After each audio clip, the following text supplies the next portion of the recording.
Don't touch my phone, okay? Don't touch my phone, last warning. আবারও শুরু হলো Bangla cinema. আমার কথা বলতে দাও। গতকালই মাত্র একদিন আগেই মোহনাকে বিয়ে করে ঘরে নিয়ে আসলেন প্রিন্স মামুন। আর একদিন যেতে না যেতেই আবারও শুরু হলো তুমুল ঝগড়া।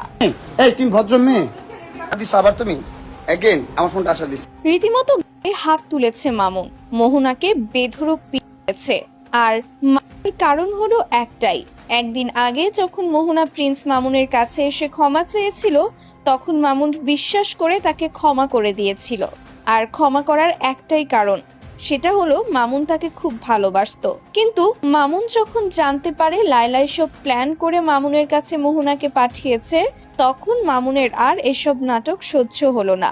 মামুন ঝুলন্ত ফ্যানে দড়ি টাঙিয়েছিল আর মোহনাকে বলেছিল, আমি তোমাকে খুব ভালোবাসি, আর তুমি আমার সঙ্গে এরকম করলে আমি আজকেই মরবো। তারপর মামুন নিজের রাগ কন্ট্রোল করতে না পেরে মোহনাকে একটি লোহার রড দিয়ে খুব মারছে।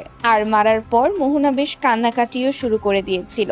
আর মামুন তারপর লাইভে চলে আসে। মামুন লাইভে এসে বলে, তুমি আমার জীবন শেষ করে দিয়েছো, তুমি আমার জীবন থেকে চলে যাও, আজকে আমি মরবো, আর আমার মরার জন্য কেউ দায়ী নয়।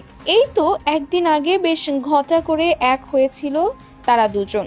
তাদের এই নাটক দেখে দর্শকদের একদল বলেছিল মামুন একটা টোকাই, আর তার যে বউ আছে সে হচ্ছে আরো বড় টোকাই। এদেরকে কি কোনোভাবে দেশ থেকে বাহিরে বের করে দেওয়া যায় না? এরা যতদিন দেশে থাকবে ততদিন এরা নোংরামি ছড়াবে। এরা মূলত একটা দেশের ভাইরাস। তো ভিউয়ার্স, মামুন ও তার বউ মোহনার এসব নাটক নিয়ে আপনাদের মতামত কি? আপনাদের মূল্যবান মতামত জানাতে পারেন আমাদের ভিডিওর কমেন্ট বক্সে। ধন্যবাদ।